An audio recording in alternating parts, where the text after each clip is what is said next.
Babar Azam finisher नहीं है, इसमें कोई दो राय नहीं है, लेकिन वो न्यूक्लियस ऑफ द बैटिंग है। जो हम बात करेंगे बाबर आजम के हवाले से कि बाबर आजम का फ्यूचर टी20 क्रिकेट में कैसा है। इस 5 टी20 मैचेस के बाद बाबर आजम पे जो 5वां टी20 मैच उन्होंने खेला जिसमें 24 बॉल में उन्होंने 13 रन स्कोर किए हैं, बहुत ज्यादा तनकीद की जा रही है कि हम आपसे कह रहे थे कि बाबर आजम टी20 मटेरियल नहीं है। क्या एक मैच के ऊपर आप बाबर आजम को दोबारा जज कर सकते हैं? अगर हम पूरी सीरीज का, हम पीछे नहीं जाएंगे, पीछे तो वो पहले टी20 के नंबर 1 बैट्समैन भी रह चुके हैं, उसके बाद भी कई लोग उनको नहीं मानते कि वो टी20 के बैट्समैन हैं, और उन्होंने बहुत सी परफॉर्मेंस भी दी है, पाकिस्तान की तरफ से टॉप स्कोरर भी रहे, लेकिन उसके बावजूद उनको टी20 का बैट्समैन नहीं माना जाता। ऑल ओवर द वर्ल्ड उनको बहुत ज्यादा प्रेस किया जाता है, लेकिन ये डिबेट पाकिस्तान में जरूर चलती है कि वो टी20 मटीरियल हैं या नहीं। लेकिन अभी हम जो रिसेंट परफॉर्मेंस है उनकी 2024 के अंदर 5 टी20 मैचेस खेले उन्होंने न्यूजीलैंड के खिलाफ, उसमें देखते हैं उनकी परफॉर्मेंस क्या रही है। 5 टी20 इंटरनेशनल मैचेस खेले उन्होंने नंबर 3 पोजीशन के ऊपर, ओपनिंग नहीं की जिसपे वो नॉर्मली वो ओपन करते हैं बाबर रिजवान के साथ, लेकिन इस दफा उनको तीसरे नंबर पे खिलाया गया पांचों के पांचों मैचेस के अंदर। तीसरे पोजीशन के ऊपर खेलते हुए उन्होंने 3 हाफ सेंचुरी स्कोर की इस टी20 मैचेस के अंदर, 5 मैचेस के अंदर। पहले मैच में उन्होंने 57 रन स्कोर किए 35 बॉल्स के ऊपर, जहां पे उनका स्ट्राइक रेट 153 का रहा। दूसरे टी20 इंटरनेशनल में उन्होंने किया 66 रन स्कोर किए 43 बॉल्स के ऊपर, जहां उनका स्ट्राइक रेट 163 का था। उसके बाद उन्होंने स्कोर किए 158 रन स्कोर किए 37 बॉल्स के ऊपर, फिर उनका स्ट्राइक रेट 153 के राउंड अबाउट में था। चौथे टी20 इंटरनेशनल मैचेस के अंदर मैच के अंदर उन्होंने 19 रन स्कोर किए 11 बॉलों पे, और वहां पे उनका स्ट्राइक रेट था 172 का, जी हाँ 172 का। और उसके बाद आखिरी टी20 इंटरनेशनल मैच के अंदर, यानी कि अगर मैं पहले 4 मैचेस की बात करूं तो उनका स्ट्राइक रेट 150 प्लस था, 153, 162, 153, 172। लेकिन 5वें इंटरनेशनल मैच के अंदर जहां पर मैच जो विकेट थोड़ी सी ट्रिकी थी, जबरदस्ती शॉट्स मारते हुए बाबर आजम नजर आए, वहां पर परेशान रहे विकेट के ऊपर, और उन्हें 24 बॉलों में सिर्फ 13 रन स्कोर कर सके और उनका स्ट्राइक रेट 52 का था। लेकिन ओवरऑल अगर हम बात करें 5 मैचेस के अंदर सिर्फ एक मैच अगर उन्होंने बुरा खेला तो इसका मतलब आप फिर उन्हें कंसीडर करेंगे कि वो टी20 मटेरियल नहीं है। फर्दर स्टैट्स डिस्कस करने से पहले मैं राशिद रोकूंगा आपको, राशिद लतीफ की बात जरूर आपसे डिस्कस करना चाहूंगा जिन्होंने मेरे दिल की बात की है कि किसी भी टीम के अंदर आप सारे स्लॉगिंग बैट्समैन नहीं खिला सकते, आपको एक न्यूक्लियस प्लेयर रखना पड़ता है जो स्ट्राइक रेट को 120, 130 की रेंज में लेके चल सकता है इजीली, और उसके इर्द गिर्द बाकी सारी टीम खेलती है। अगर आप सारे एक्सप्लोसिव बैट्समैन खिला लेंगे तो फिर ये पॉसिबल नहीं है कि पूरी टीम जो रिटेन कर सके। अगर हर बंदे ने आगे चलाना ही है तो वो कहीं पे भी किसी भी बड़े मैच में कोलैप्स कर सकते हैं। किसी भी टीम को देखें, अगर आप इंडियन टीम की बात करें तो विराट कोहली एक ऐसा प्लेयर है जिसके इर्द गिर्द पूरी टीम खेलती है। न्यूजीलैंड की बात करें, केन विलियमसन 120, 130, 140 के स्ट्राइक रेट पे खेलते हैं और पूरी टीम उसके इर्द गिर्द खेलती है। अगर हम बात करें इंग्लैंड की तो वहां पर जो रूट मौजूद है जिनके इर्द गिर्द पूरी टीम खेलती है, आल तो अब उनको टी20 का हिस्सा नहीं रखा जा रहा, लेकिन फिर भी वो वाही टीम है जिसमें अभी इस तरह का न्यूक्लियस प्लेयर आपको कम नजर आएगा, ज्यादा से ज्यादा एक्सप्लोसिव नजर आएंगे। लेकिन बजाय इसके अगर आप ऑल ओवर द वर्ल्ड पूरी टीम्स को देखेंगे, अगर ऑस्ट्रेलिया की बात करें, स्टीव स्मिथ है, वो उनके इर्द गिर्द पूरी टीम खेलती हुई नजर आती है। तो आपको एक न्यूक्लियस प्लेयर रखना पड़ता है जिसका स्ट्राइक रेट 120, 130 हो, जो आपके एक एंड को संभाल के रखे और आपको स्ट्राइक रोटेट करके देता रहे, और बॉल्स अगर उसने 20 खेले तो 30 रन भी उसने किए तो दैट इज गुड इनफ। 130, 130 के 33 के स्ट्राइक रेट पे कोई चल रहा है तो ये जबरदस्त है, क्योंकि आपके दूसरे एंड से स्ट्राइक्स होनी चाहिए, आपको दूसरे एंड पे एक्सप्लोसिव बैट्समैन रखने हैं। एक न्यूक्लियस प्लेयर के इर्द गिर्द पूरी टीम खेलती है। यही चीज बाबर आजम के हवाले से कि बाबर आजम अपना स्ट्राइक रेट, अगर मैं पिछले 4 मैचेस का जो मैंने आपको बताया 150 प्लस स्ट्राइक रेट था, और उसमें मैंने उनको नोट किया है कि वो जबरदस्ती शॉट्स मारते हुए नजर आए हैं, सिर्फ इसी वजह से कि अपने स्ट्राइक रेट को इंप्रूव करते रहे। 5वीं टी20 में वो इस तरह की चीज नहीं कर सके, कोशिश वो करते हुए नजर आए, जबरदस्ती शॉट्स चलाते हुए नजर आए, लेकिन वो कामयाब नहीं हो सके। लेकिन अगर आप इस तरह का प्रेशर डेवलप रखेंगे बाबर आजम के ऊपर तो हो सकता है आपको जो उनकी जीनियस क्रिकेट है, जो नॉर्मल स्टैट्स में हम उनको देखते हैं जैसे खेलता हुआ, वो भी खो दें। लेकिन देखते हैं कि इस टी20 सीरीज के अंदर टॉप स्कोरर कौन थे। ऑब्वियसली इस टी20 सीरीज के अंदर बड़ी जबरदस्त बैटिंग की दोनों टीम की तरफ से, अगर मैं देखूं कंपैरिजन में तो फिन एलन ने बड़ी जबरदस्त बैटिंग की। उन्होंने टोटल 275 रन स्कोर की इस 5 मैचेस की सीरीज के अंदर, और उनका स्ट्राइक रेट था 195 का।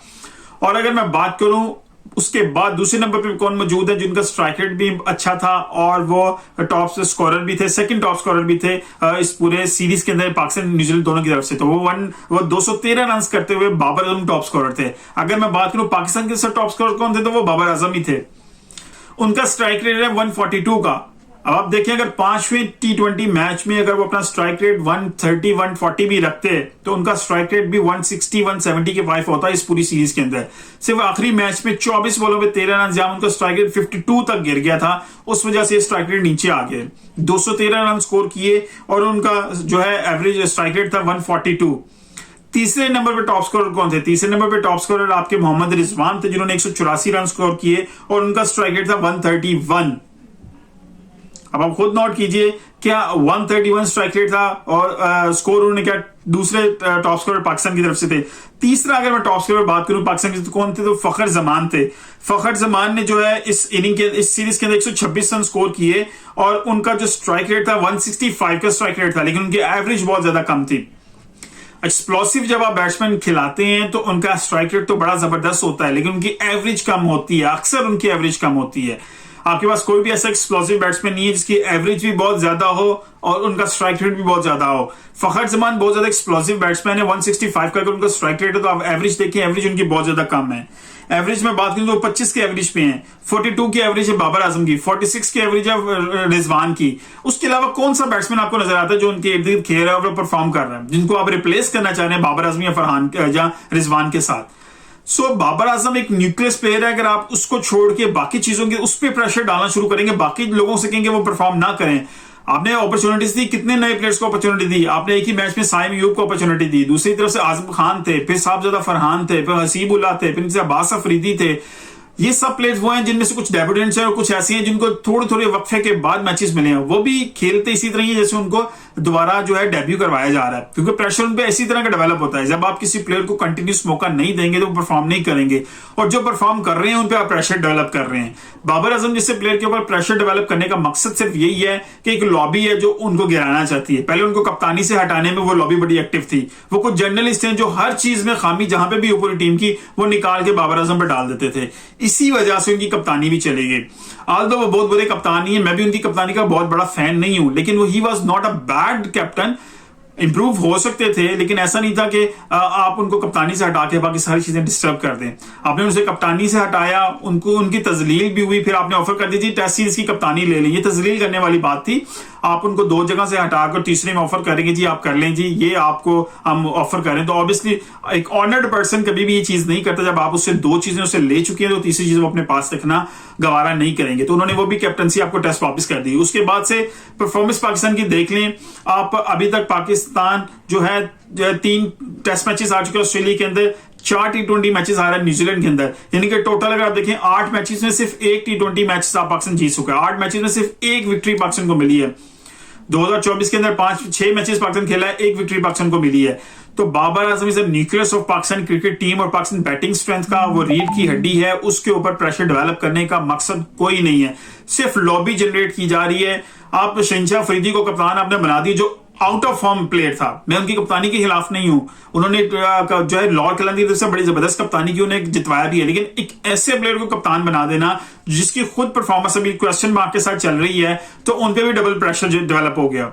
वो बंदा अपनी परफॉर्मेंस को भी कैरी कर रहा है, वो पाकिस्तान टीम की परफॉर्मेंस को भी कैरी कर रहा है, वो जवाब दे बाकी प्लेयर्स की परफॉर्मेंस का भी, पाकिस्तान की हार का भी। तो management out of the box जाके नहीं सोच रही, सिर्फ कुछ लॉबीज हैं जो जितवाना चाह रही हैं बाबर आजम के खिलाफ, जो भी एजेंडाज हैं। अब पठान लॉबी को लेके चलना शुरू हो गए हैं, पहले सिंध और पंजाब की लॉबी थी। तो ये क्रिकेट को तबाह करने के अलावा कुछ नहीं है। नई नई चीजें चलती आती हैं और एक जो सेट पैटर्न है उसको खराब किया जाता है। जब डिस्टर्ब करना है या तो अपने मौका देना था, तो पूरी जो नई जनरेशन जितनी भी आप लेके गए थे उनको प्रॉपर मौका भी देते। ना साहबजादा फरहान को प्रॉपर मौका मिल सका, ना अब्बास अफरीदी को प्रॉपर मौका मिल सका। आजम खान और साइम अयूब को कुछ मौके जरूर मिले, अवेल नहीं कर सके, लेकिन they all have the guts, और जो उनके पास टैलेंट मौजूद है कि वो कंटिन्यू कर सकें। लेकिन बाबर आजम ही एक ऐसा प्लेयर है जो इन सब प्लेयर्स को कंटिन्यू करवा सकता है, अपने साथ लेके चल सकता है। अगर आप बाबर आजम को प्रॉपर जो है जो अपना उस पर ट्रस्ट डेवलप रखेंगे, ये तनकीद जो बिला वजह उस पर खत्म की जाएगी, तभी वो परफॉर्म मजीद अच्छा कर सकेंगे और पूरी टीम से परफॉर्म करवा सकेंगे। आपको चाहिए सपोर्ट बाबर आजम की in your batting lineup. He is very important part of the batting lineup. अगर आप उसको समझते हैं T20 मटीरियल नहीं है, तो उसकी रिप्लेसमेंट आपके पास कोई भी मौजूद नहीं है। आप जितने मर्जी एक्सप्लोसिव बैट्समैन लें, कुछ भी लें, इसके बावजूद अभी भी सीरीज के अंदर टॉप स्कोरर वही है। अभी वो चौथे मैच के अंदर परफॉर्म नहीं कर सका, पांचवें मैच के अंदर परफॉर्म नहीं कर सका प्रॉपरली। एक में 19 किया, दूसरे में 13 स्कोर किया है। स्ट्राइक रेट 4 के अंदर जो मैचेस हैं पहले में 150 प्लस है, पांचवें में स्ट्राइक रेट गिरा और साथ ही उसके ऊपर तनकीद कैसे नश्तर शुरू हो गए हैं जैसे उसने बहुत बड़ा गुनाह कर दिया है, या वो उन्होंने ऐसा काम कर दिया कि पाकिस्तान टीम उससे आउट नहीं आ सकी। अब एक और लॉबी स्टार्ट होगी जी, उन्होंने परफॉर्म नहीं किया, इस वजह से पाकिस्तान जीत गया। मतलब डज इट मेक सेंस कि आपका मेन प्लेयर परफॉर्म नहीं कर रहा, अगर पाकिस्तानी बॉलिंग लाइनअप क्लिक कर गई और पाकिस्तान को जितवा दिया तो आप इसको भी कनेक्ट करेंगे कि बाबर आजम ने परफॉर्म नहीं किया, इस वजह से पाकिस्तान टीम जीती है। There are so many matches जिसमें बाबर आजम ने परफॉर्म किया और पाकिस्तान जीता है, और उसी परफॉर्मेंस की वजह से जीता है। मैं इस चीज को मानता हूं कि बाबर आजम फिनिशर नहीं है, इसमें कोई दो राय नहीं है, लेकिन वो न्यूक्लियस ऑफ द बैटिंग है जो पूरी टीम की इनिंग्स को लेके चलता है। एंड पे फिनिश करना मिडिल ऑर्डर्स का काम है। बाबर आजम अभी उस पोजीशन पे नहीं है कि वो फिनिश कर सकें। बाबर आजम पूरे मैच को बना सकते हैं, पूरे मोमेंटम को एंड तक लेके जा सकते हैं, लेकिन फिनिश आपका वो मिडिल ऑर्डर वाला बैट्समैन ही करेगा जो एक्सप्लोसिव होगा, जो हार्ड हिटर होगा, जो मैच को कंटिन्यू एंड वाले जहां पर आपको स्ट्राइक रेट 6, 7, 8, 9 का चाहिए वो फिनिश कर सकेगा। बाबर आजम का विराट कोहली का कंपैरिजन इसी वजह से नहीं बनता कि बाबर आजम फिनिशर नहीं है, विराट कोहली फिनिशर हैं। विराट कोहली की एबिलिटी जो छिक्के मारने की है, सिक्सर मारने की है, वो बाबर आजम से कहीं ज्यादा है। T20 की 100 इनिंग्स के अंदर जब हम बात की थी तो 100+ छिक्के हैं विराट कोहली के, और बाबर आजम के 58 समथिंग के पास सिक्सेस हैं। यही बड़ा जो है जो बैकड्रॉ है बाबर आजम की बैटिंग के अंदर कि वो बहुत ज्यादा छिक्के नहीं मार सकते, उनके पास सिक्सिंग एबिलिटी नहीं है, सिर्फ इसी वजह से वो फिनिशर नहीं है। लेकिन डजंट मीन दिस कि वो बंदा पाकिस्तान की T20 साइड के अंदर फिक्स नहीं होता। वो फिर भी आपका न्यूक्लियस है, वो आपकी बैटिंग का 130, 140 स्ट्राइक रेट पे लेके चल सकता है बड़ी आसानी से, और वो बाकी पूरी टीम को अपने इर्द गिर्द खिला के पाकिस्तान को मैच जितवा सकता है। एक्स्ट्रा प्रेशर डेवलप करके बाबर आजम के ऊपर आपको कुछ नहीं मिलने वाला। जो लॉबीज हैं, जो पठान लॉबी स्टार्ट हो जाती है, कभी सिंध की लॉबी स्टार्ट हो जाती है, कभी पंजाब की लॉबी स्टार्ट हो जाती है, आई थिंक हमें भी पाकिस्तान की लॉबी स्टार्ट करनी चाहिए, हमें इससे बाहर आ जाना चाहिए। अब पाकिस्तान बहुत ज्यादा सफर कर चुके हैं इसी वजह से। एशिया कप से लेके अभी तक पाकिस्तान की जो परफॉर्मेंस चल रही है वो बहुत ज्यादा पुअर है। कहीं मिस मैनेजमेंट है, कहीं बैटिंग के हवाले से, कभी प्लेयर्स की मिस मैनेजमेंट है, और वर्कलोड को मैनेज नहीं किया जा रहा। कभी फास्ट बॉलर इंजर्ड हो रहे हैं, कभी हमारे बैट्समैन प्रॉपर जो है परफॉर्म नहीं कर पा रहे। तो I think now it's time कि बाबर आजम को प्रॉपर रिस्पॉन्सिबिलिटी के साथ जाना चाहिए और उन पे प्रॉपर ट्रस्ट करना चाहिए, और कम उनको एडवाइस करनी चाहिए कि अब आपको आपका रोल है कि आप अपने जूनियर प्लेयर्स को, पूरी टीम को साथ लेके चलें और कप्तान का जो साथ दें, ताकि पाकिस्तान टीम जो है फतह से हमकिनार हो सके। और I think he is the only player जो पाकिस्तान को इस बैटिंग के बहरान से बाहर निकाल सकते हैं, और जितने यंग प्लेयर्स आ रहे हैं उनको अपने साथ लेके चल सकते हैं ताकि वो आगे जाके परफॉर्म कर सकें। वीडियो पसंद हुई तो लाइक कीजिएगा, शेयर कीजिएगा, दोस्तों को टैग कीजिएगा। मिलते हैं अगली किसी वीडियो के साथ, अपना ख्याल रखिएगा। अल्लाह हाफिज।